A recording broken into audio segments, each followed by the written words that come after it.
Assalamualaikum and good morning, everyone, and welcome to today's online webinar on crafting a solid problem statement, the foundation of successful research. I am Siti Adilah, and I will be your moderator for this section.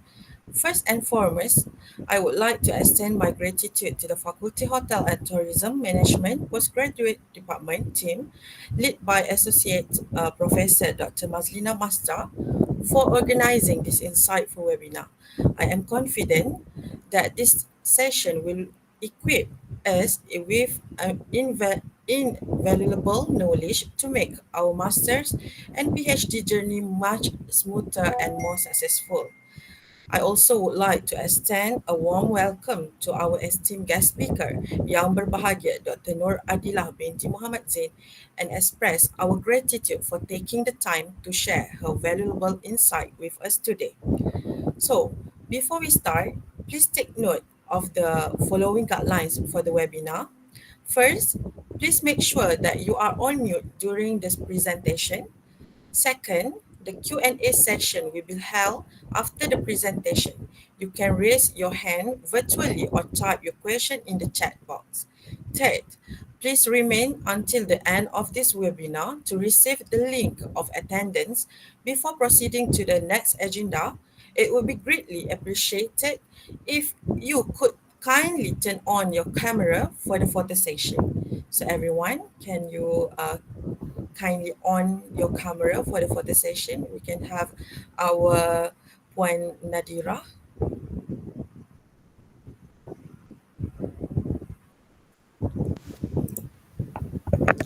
Okay, ready?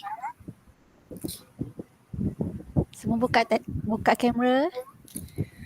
Everyone, could you kindly turn on your camera? Uh, kita ambil gambar dulu pagi-pagi. Kita tak mandi lagi semua. Okay, saya kira 1, 2, 3. Sebentar. Okay, sekali lagi. 1, 2, senyum. 3. Okay. Right, thank you Puan Nai. Okay. Ladies and gentlemen, Dr. Adilah binti Muhammad Zain is a distinguished researcher and academic, renowned for her extensive contributions to the field of tourism and hospitality. Since joining University Technology Mara UiTM in October 2020, Dr. Adilah has been an influential figure, shaping the academic landscape through her dedication and in-depth research. Dr. Adilah holds a PhD in Science from the University of Sydney, Australia, and a Master in Tourism Management, as well as a first-class Bachelor of Science in Hotel Management as from University Technology Mara. Her expertise span tourism and hospitality with a particular focus on health, tourism, and sustainable tourism practice. Dr. Nahadillah has also completed impactful research such as exploring the challenging of COVID-19 pandemic towards the operationalization of Malaysia medical tourism, the operator's perspective.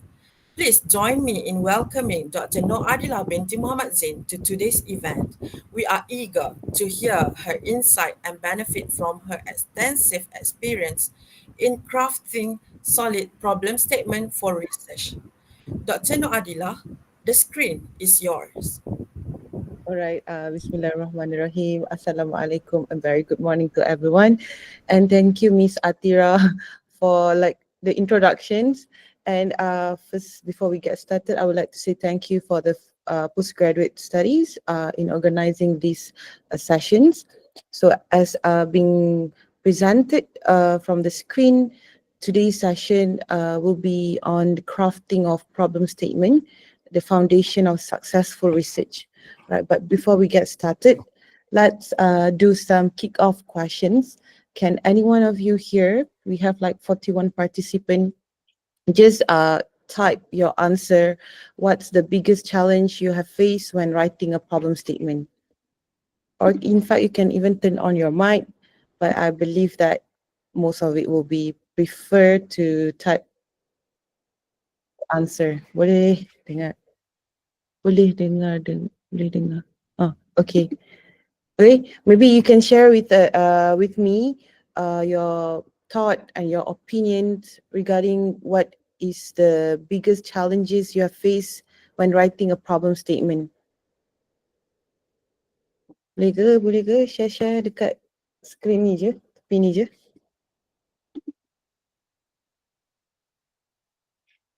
Kan? Pagi ni kita buat aktiviti sikit lah sebelum kita ni. Aduh, Dr. Nadia ni, Dr.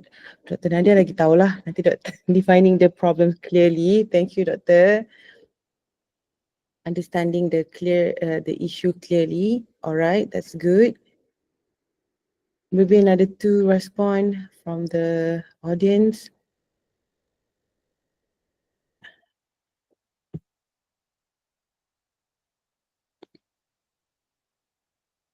Ada ke? Tak ada. Explain in details about the real problem. All right. Ensuring the problem actually has an impact. Okay. All right. Thank you so much. Kita ni kan, nanti cover sikit lah.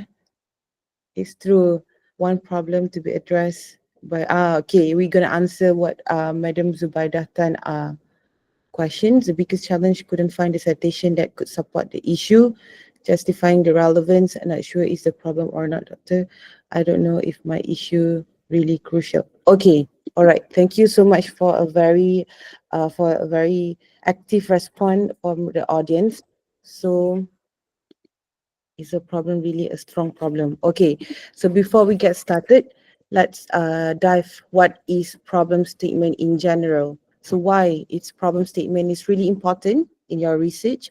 I believe that all of us here familiar that problem statement will be part of your chapter 1 after the background of the study. So why it is important? Number one, of course, because it will design your research project.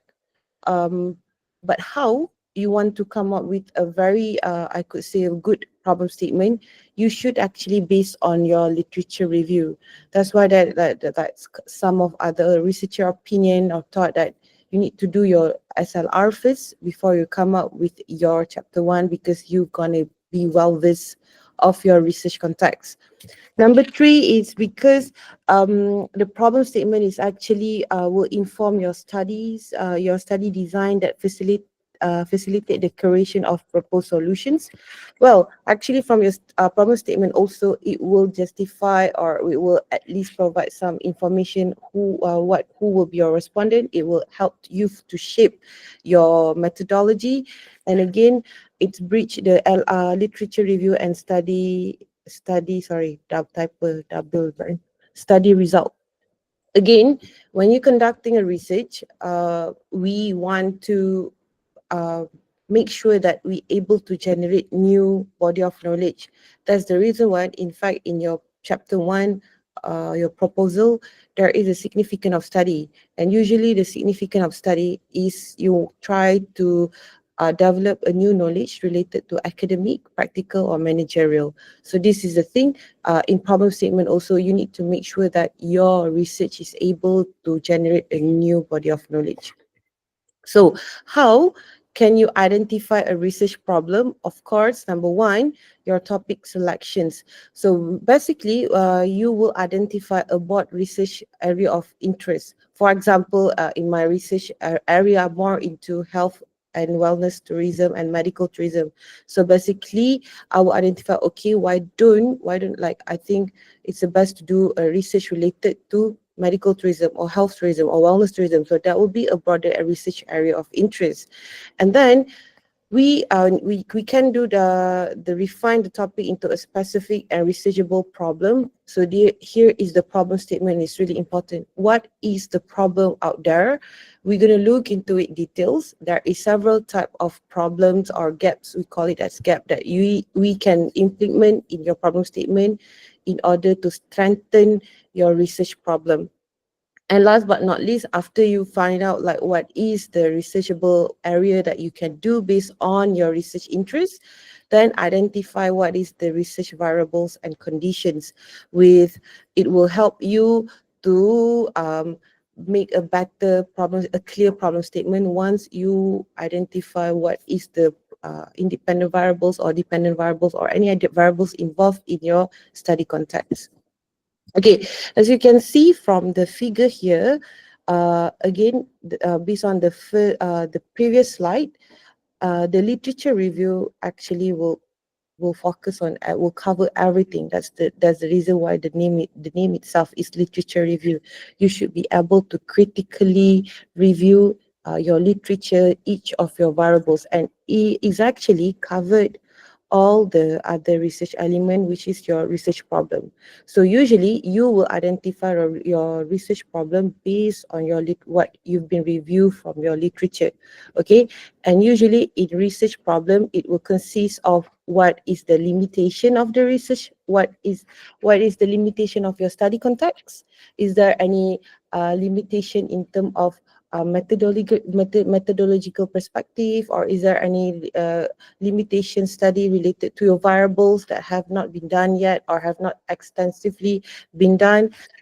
And also it should cover part of your research study in previous research. So in your problem statement, the best practice is that if possible you can provide what is the available literature out there in order for you to justify, okay, in this study, in my study context, this is usually the study that been conducted. So you explain what is the study, what is the available studies being done out there.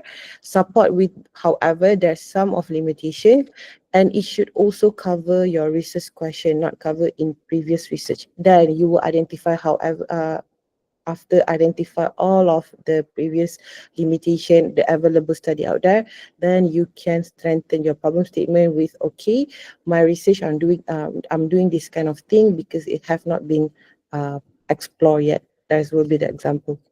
But don't worry, we're going to look into it details after this. So what makes a good characteristic of good research? Number one, again, as a researcher, we always want to add a valuable knowledge in terms of literature, in terms of academician. So the research should add valuable knowledge to the field.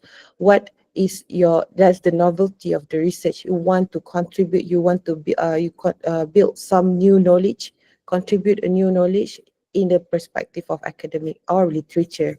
And then you need to ensure that your problem statement must be visible to investigate and gather data. So this is the problem. Sometimes some of the uh, like I could say like myself, I have an idea and I think like, oh, it will be great if I can do this kind of research. However, when I think back, there is a gap.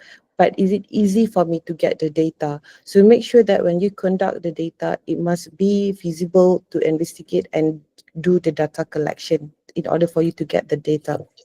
And last but not least, you need to make sure that your research findings should generate a new question and opportunity for future research. That's the reason why in chapter 5, there is the future research that you actually need to ensure that your research able to do this. Why? Because again, when you're conducting a research, we always try our best to provide or to develop a new knowledge. However, again, we won't solve the whole problem, the whole world problem. We're gonna just solve a very small percentage of the problem. So that will be our expertise, or we could see that our research focus. All right. So again, the research should be able to generate new questions and opportunity for future research. Okay.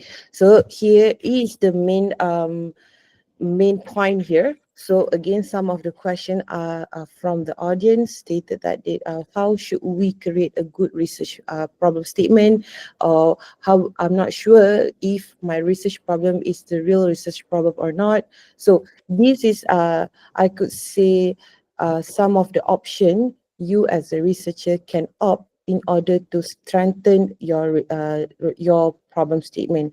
So basically, when we talk about problem statement, it should involve with the argument related to the research gap. And this is the basic research gap that you can implement in your problem statement.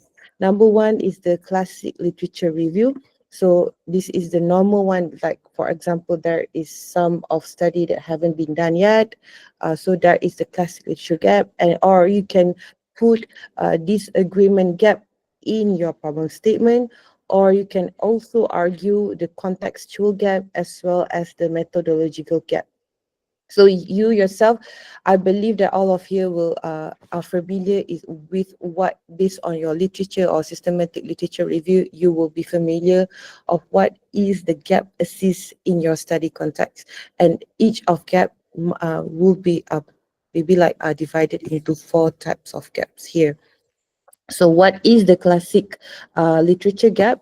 It's actually when you, a researcher, try to explore or try to find find a new concept, or you try to study a new concept or phenomena that has not been studied extensively. So this is the very classic literature gap. Usually we try to do something that is not yet been studied, or in any of your study contexts. And usually this type of classical literature gap is it's very exciting and it provide an exciting research opportunity because you are basically exploring a new territory, right? For example, I just give you like a example that available out there when there is when there is we when there is the introductions of a new digital technology platform is launched, there is no available study has been done out there. So you find out, okay, there is a gap in terms of literature for this study context. So you can explore this context, and it will strengthen your problem statement and justification as to why you want to conduct that particular research area. So this is going to be a very example, yeah, that you can that we can look into. For example, in the context of wellness tourism, this is an example. There is emerging wellness technologies such as virtual wellness treatment or AI powered health monitor on tourist psychological well-being. So how I want to make sure that this will help to strengthen my problem statement by stated that while majority or most of the existing research are looking into a traditional spa treatment, and of course, there is limited looking into the new technology platform in wellness industry that will present a gap for this context. So this gap will allow the new exploration into how these technologies can enhance the wellness experience. Of course, it's a very new in the context of wellness tourism. Limited study have conducted in a VR wellness treatment or AI powered health monitor, as most of the study are looking into the very traditional spa treatment. So this is the example. What is the classical literature gap? Right now, we look into the second gap, which is the disagreement gap. So usually, this kind of gap is when the researcher are actually contradictory in the existing in the existing research that are available out there. And usually this type of gap indicate that researchers have come to a different conclusion about particular issue, leading to unsolved area. So for example, in a very normal practice or finding related to that study context, 90% of the study agree with the result. However, there is another 5% of the studies find the opposite. So there is the disagreement gap that you want to solve. This is the example of the disagreement gap. For example, we can look into UGC, the user generated content, when some researcher conclude that UGC strongly enhance tourist perception and promote visits, while other might find it leads to mixed or negative impact due to inconsistent or biased review. So this agreement gap is the reason why there is a need of study looking into UGC perspective, perhaps by analyzing the different in data resource, the platform study or cultural context. Just to let you know that this is the normal example, but if you want to write for your problem statement, remember it should be support with the available literature out there, support with the in-text citation for other citation lah dalam writing you ni. Okay, next will be the contextual gap. So the contextual gap is usually the gap exists when there already a decent body or existing research on a particular topic, but there is an absence of research in specific content. Usually, when you are doing this contextual gap, there is available research that's been conducted out there. However, uh, there is a limited research looking into a very specific context. Okay, the contextual gap is a popular option for dissertation and thesis, especially for first-time researchers, as it allows you to develop a research on a solid foundation. Again, the contextual gap is there. There is the available or research interest out there, but there is limited looking into a very specific group or geographical aspect. All right, this is going to be the example. For example, there'll be lack of research on a specific population, perhaps a certain age group, gender, or ethnicity, or there is available research looking into a different types of geographical area or in an urban city, for example. However, there is limited looking into suburban area. Okay, or due to the landscape, due to the certain time periods, the research been conducted 30 or 40 years ago. Due to the time period, the landscape have changed, so you want to conduct research for that particular time. Right, so this will be the example for contextual gap. The lack of research focus on specific populations such as youth travelers, while general studies on tourism often consider broad demographic, and there is limited research on how younger generation engage in ecotourism, for example. So most of the study out there in ecotourism context, most of it are doing into a very broad demographic profile. However, there is very limited looking into youth travelers or any other age group of travelers, so that will justify the contextual gap. So, for example, youth traveler may have different expectation and value when it comes to sustainability and conservations compared to the older generation. So, I believe that this kind of research is usually available out there. However, if the researcher want to look on a specific research area or research group or demographic group, so it will justify the contextual gap because limited research are looking into very these particular youth travelers. Okay, uh, last but not least is the methodological gap. So what is methodological gap? This type of gap emerge as a result of the research methodology or design of existing study. With this approach, usually the researcher will argue on the methodological gap that exists in the study as lacking in some way. So we just look straight away to the example. So usually you can use this methodological gap as part in strengthening your research problem. For example, there is a huge number or bulk of the existing research out there being taken in a quantitative approach, and therefore there is a lack of research insight in the context of qualitative study that you would like to explore. Okay, or you can use a methodological gap such as most of the study are conducted cross-sectional approach and limited are looking into the longitudinal approach will could help uncover some construct or variable have evolved over time. So this is the example that you can implement in justifying your methodological gap. Okay. All right. So how you can find a research gap? Of course, I believe that we before we come up with a research area or what you want to do your research focus or study. Number one, we're gonna do the covering, do the literature review or systematic review or meta-analysis that covering your area of interest. And how we can get the research gap is by referring on the recent journal articles. Why? Because it provides a good idea to look at recent dissertation or thesis. The best practice will be 5 years before.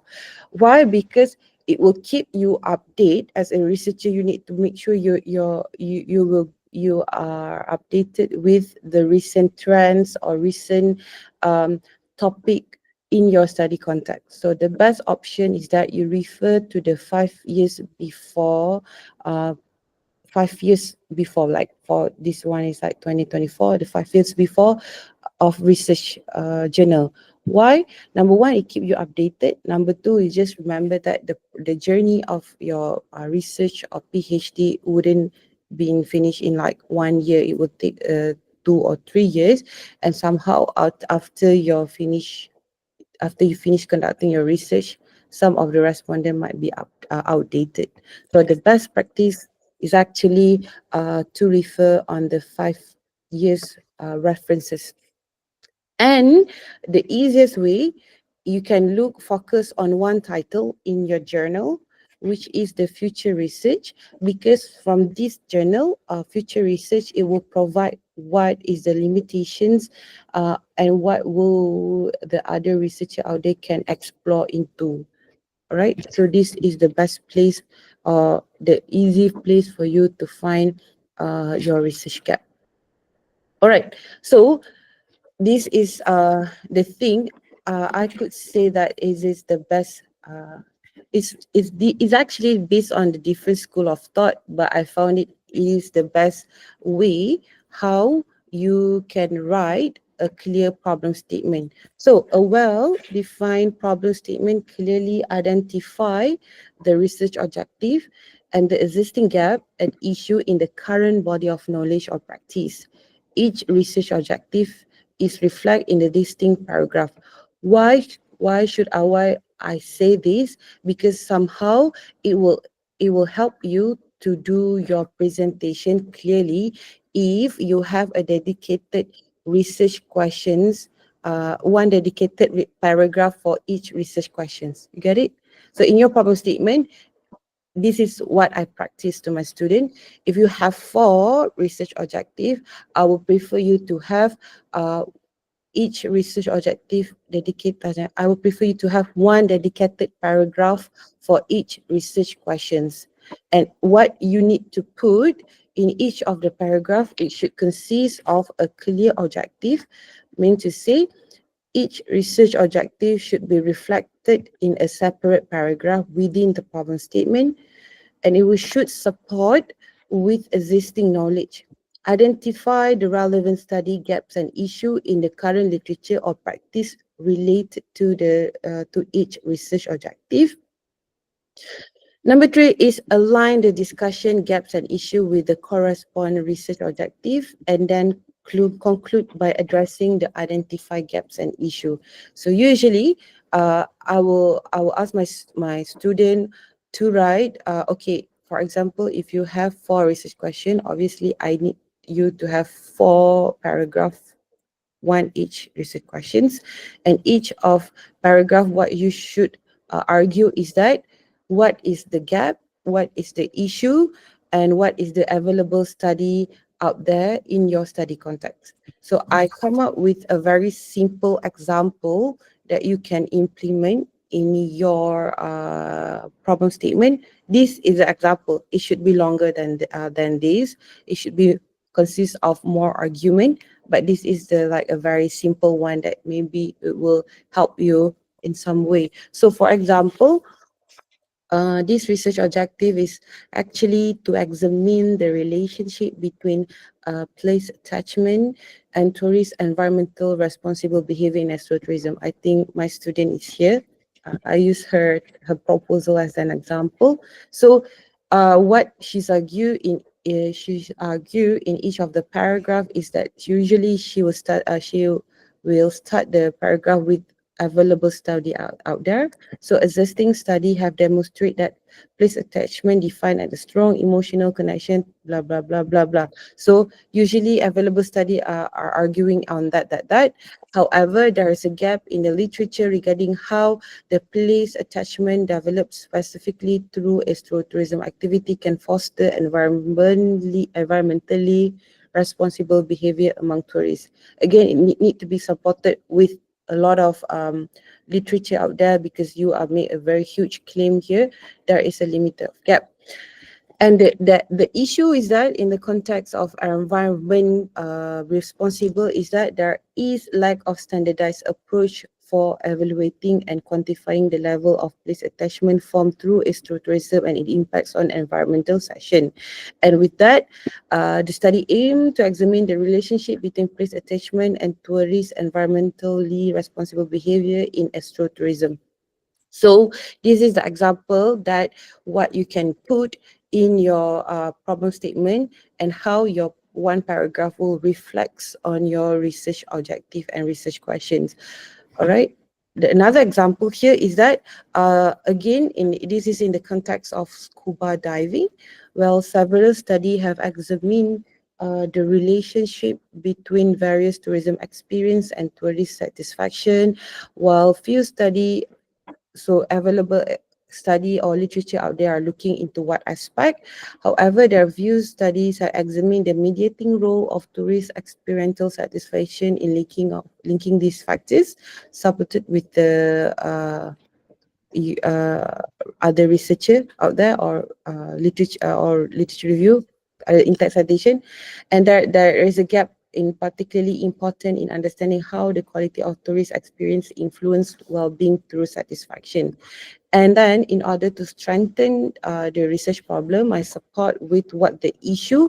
So there's an issue in Pulau Tioman have seen a decline in tourist arrivals since 2016, which has been exaggerated by the COVID-19 pandemic.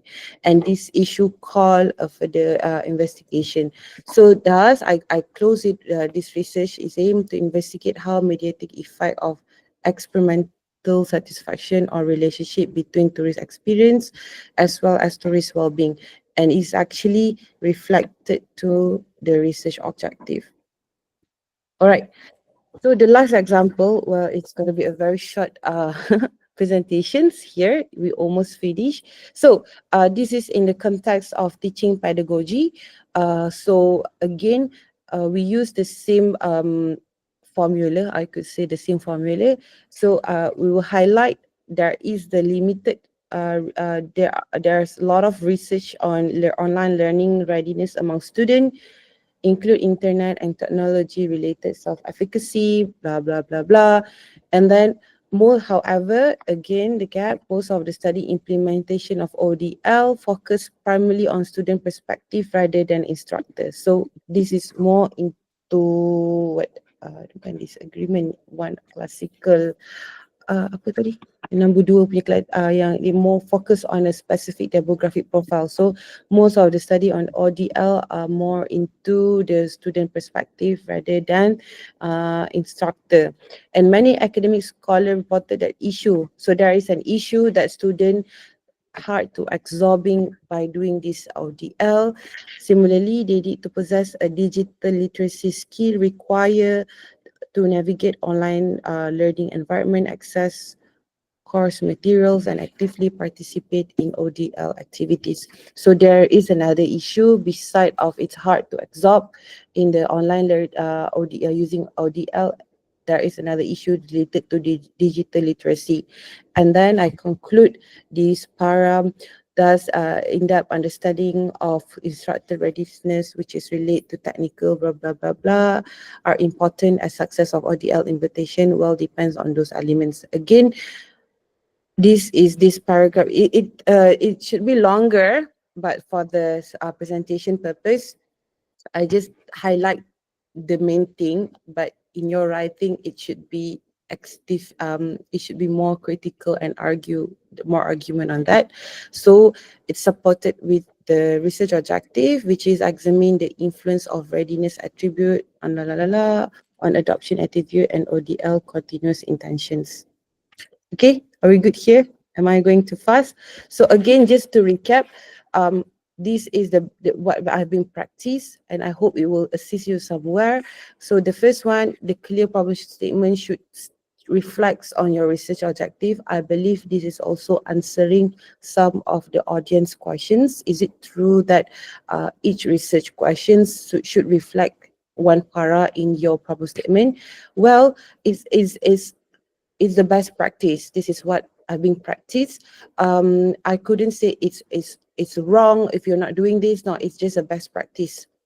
And different school of thought again, but it somehow will help you as a researcher and even will assist you for your presentation as you already have a clear uh, available literature out there support with the gaps. Either you can use methodological gap or a classical literature gap, or in fact the disagreement gap. Support with the issue and conclude it with what is your aim, which will reflect on your research objective.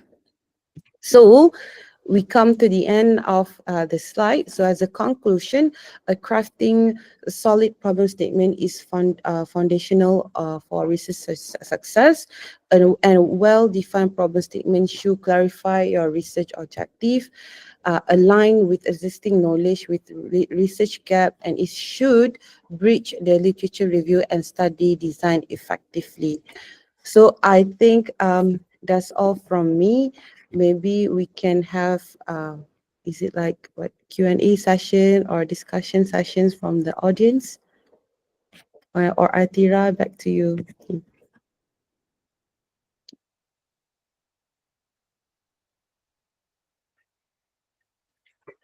Okay ke semua? Saya laju sangat ke?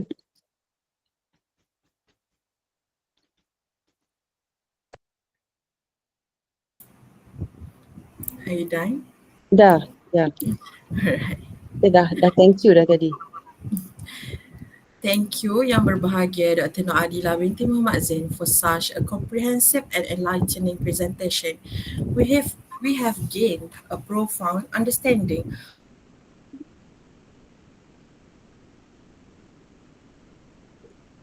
of how a well-crafted problem statement can be the Yeah, cornerstone of a is it successful research project. you start tadi. Sorry. Okay, go ahead. You start. Um, Stop. Yeah, now it's time for the quick Q&A session. I encourage all participants to submit their question through the chat or raise your hand virtually, and I will call on you to unmute and ask your question directly. So here we have Mimi Azhar. there is okay. You can unmute and pursue your question to the speaker.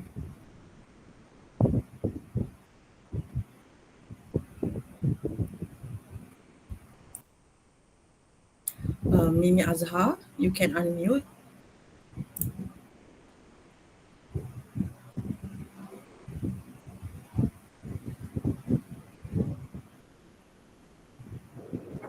Hello, Dr. Adilah.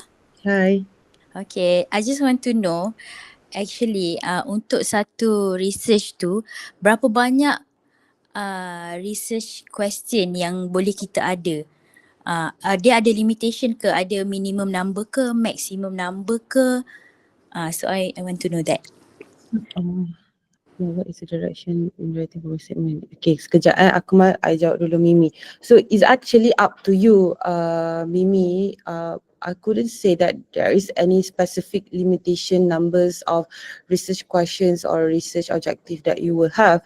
Again, it should reflect on what is your research interest, identify your research problem and variables. And again, when you come up with the research objective or research question, you need to ensure that there is a supported literature out there that will support what you are doing. You can't just simply come up with this, I want to do this research, the number one, my research objective is this, but it's actually there is no one, no available research literature review that will support your research objective.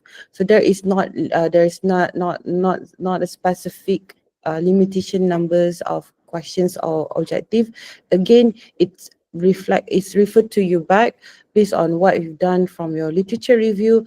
What is the context that you would like to discover more, and that will formulated your research objective. Okay, thank you, Doctor. Thank you. So what is the direction in writing problem statement? Is it start with introduction, then follow with the list of research problem and conclusion? Well, yeah, again, you need to make sure there is no repetitions, because in chapter 1 there is the background of the study, and the background of the study usually it will highlight the introductions of your research or the general views of your study context. And in your problem statement, it should highlight justification. It should be support with all the literature gap, because it is the place that will justify or provide justification as to why you want to conduct this study. So it need to be supported with all the literature gap, with the issue. Then it will help you. It will indirectly help you to justify as to why I want to conduct this research and I come up with this research objective. Okay tak, Kamal Hafiz? Am I answering your questions?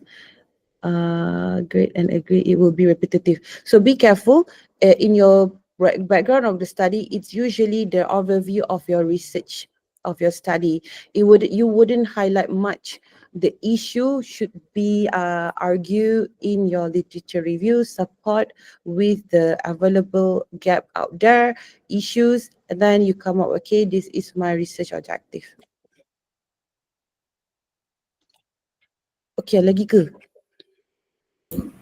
Anyone who would like to ask a question?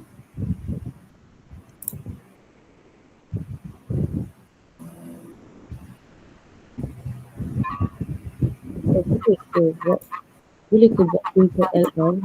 Maksud simple LR macam mana? Azina, boleh ke buat simple LR?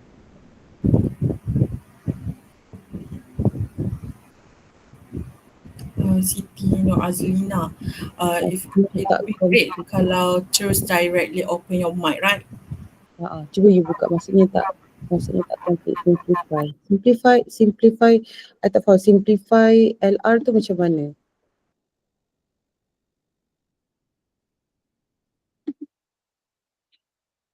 Ada maksud you tak, simplify LR tu macam mana?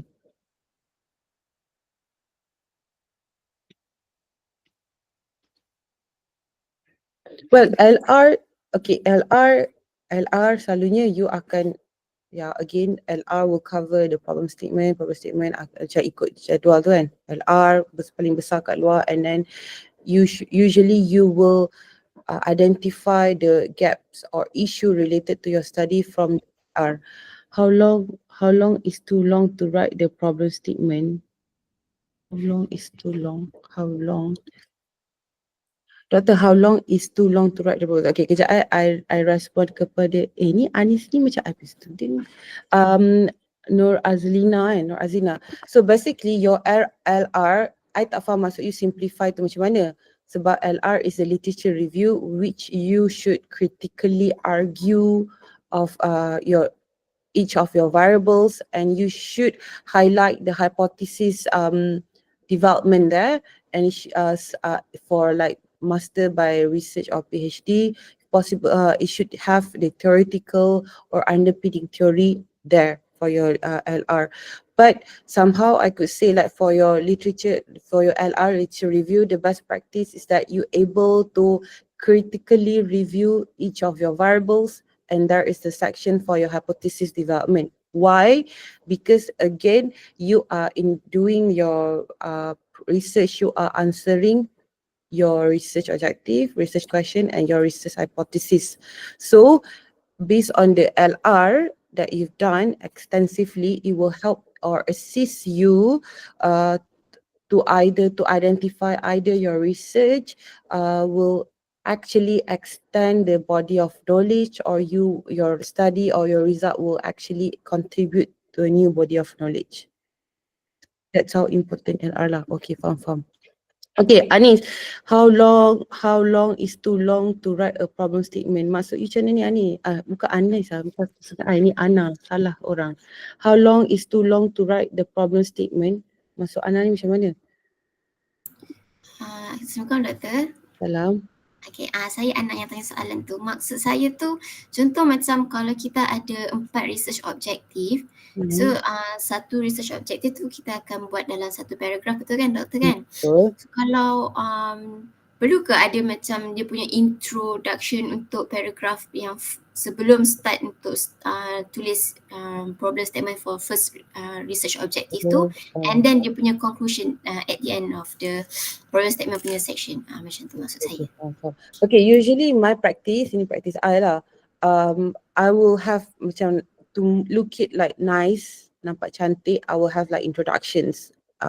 Briefly, which the introduction will all link to my second paragraph, which usually my second paragraph akan berkaitan dengan my first research objective. And how long is too long? This is my practice here. Again, you can refer back to your supervisor. There is no wrong or right because each one of us, we will have a different school of thought. So this is the easiest way because I perasan bila I suruh student I buat macam ni, dia orang sendiri pun clear dengan apa dia orang buat. Because again, the question will be, kenapa you nak conduct research ni? Apa masalah research ni? And again, you buat research untuk menjawab research objective and it should reflect, macam I cakap lah, apa available research out there, is there any gap, an issue, and you conclude with, okay, now I'm doing that. So if my student have 3 research objective, the first one will be the paragraph which will link to the second paragraph, just like introduction, second, third, fourth, and then the last one I will conclude everything.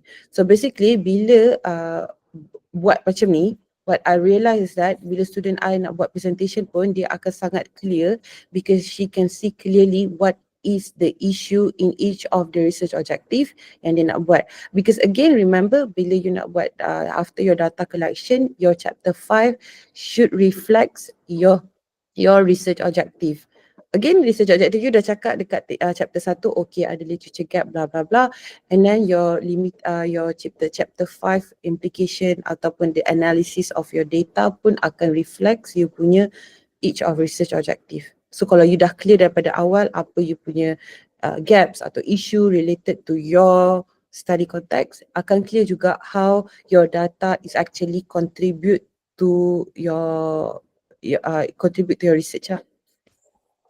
Sorry, I'm Faham, calling. terima kasih banyak doktor. Terima kasih. Ya, Amir. I'm a Faisal to voice Ya. out question. Assalamualaikum doktor. Salam. Okay doktor, saya nak tanya, when we are doing an argument for a problem statement for example, do we have to follow certain year, meaning to say the latest will become later, the earlier will become early? Ini apa? Citation ke apa? Untuk citation format nama tu kan? Betul. Maksudnya macam ni, kalau saya nak buat argument kan, contohnya in a problem statement, contohlah this one say this one, that one say that one. So this one, yang the first person that says the first thing tu should come earlier, the second person that say the second thing tu should come after that kan. So Okay. bila kita research on that, bila kita buat yang semua tu, should I just follow the sequence ataupun I should macam just follow the year of that people saying? Okay, it's refer on your claim juga. Sometimes kalau you make like usually people agree with particular of your statement. Right. But sekarang orang dah tak agree. So it depends on the time tu lah juga kan. The constant tu juga. Yes. Timeline. So if previously people are not agree but because of landscape dia dah berubah or contohnya dah post pandemic lah, the very common one. So before the pandemic the behavior is like that, but after the pandemic the behavior like that, and you are conducting the research in the context of after the pandemic. So that should come later. Depend on okay. Nadia. Faham. Thank you doktor. Dr. Nadia boleh add something? Dr. Nadia ada soalan ni. Tak ada, saya tak nak add, saya nak tanya soalan. Kita sharing. Okay, okay.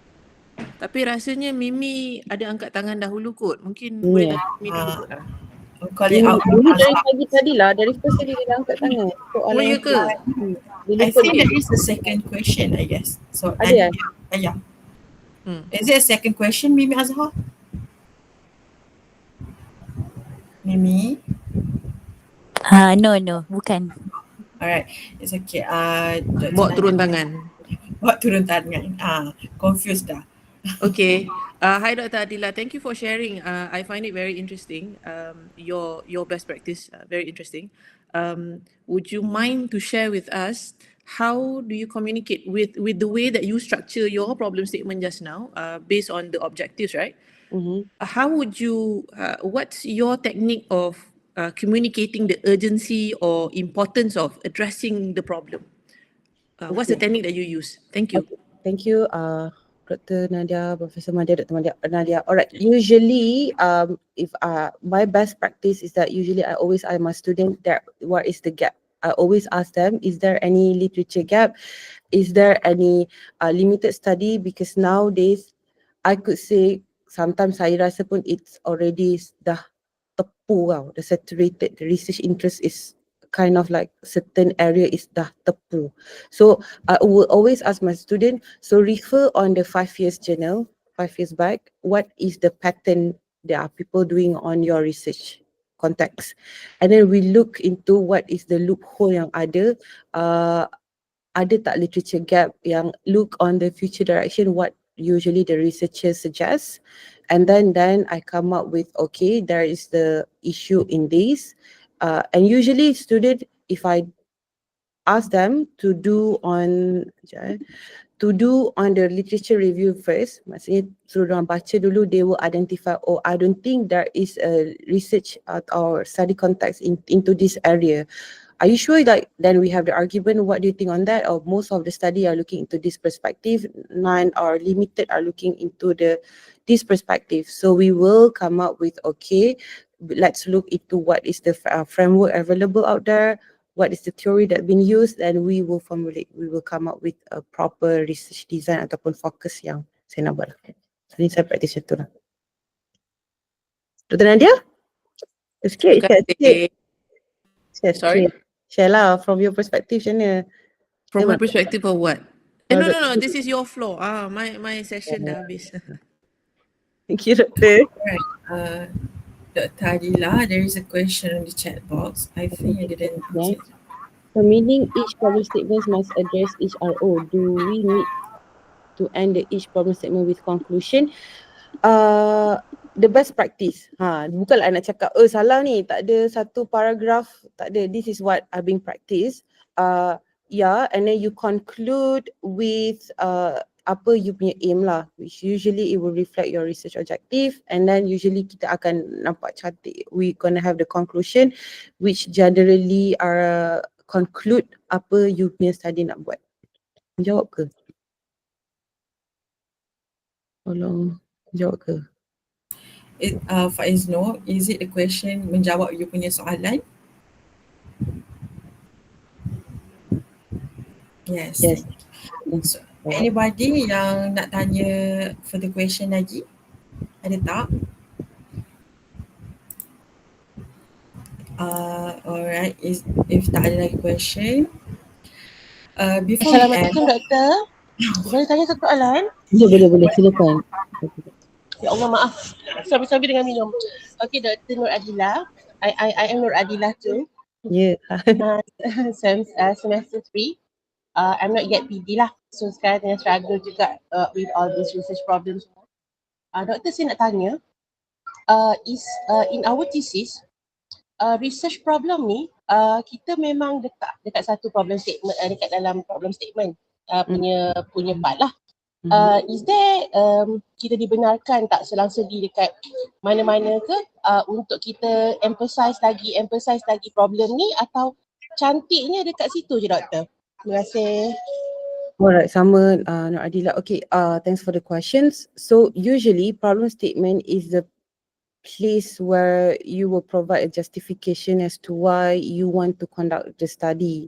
Tapi kalau panjang sangat nanti dia jadi LR. And usually kadang-kadang my student pun they tend to write a very long problem statement because they thought that okay kita kena letak semua dekat sini. But somehow again you just need to have a very focused idea apa you nak buat. So kalau you nak expand the argument, you can put into the LR.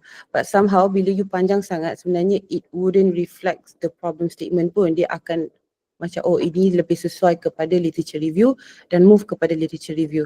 Sebab again, your problem statement is the place where provide a justification. You nak buat research apa focus you, and and it should involve with a lot. It should provide with a lot of argument related to the gap of the study issue, and then here you go. That's why you nak buat adanya research objective after the research problem. So itulah dia. Okay, thank you so much, Dr. Right, anyone else? If there is Any form postgraduate ni. there is a link for the attendance. Before we end our session, I had like to extend our sincere gratitude to Yang Berbahagia Dr. Adilah for sharing her expertise and lending her precious time with us today. Your insight have significantly enriched our understanding of constructing impactful problem statement in research. To all participants, thank you for joining us today. We hope you found this webinar valuable and informative. Please remember to click on the link provided in the chat box to confirm your attendance. Is it everyone could access the link? I guess yes.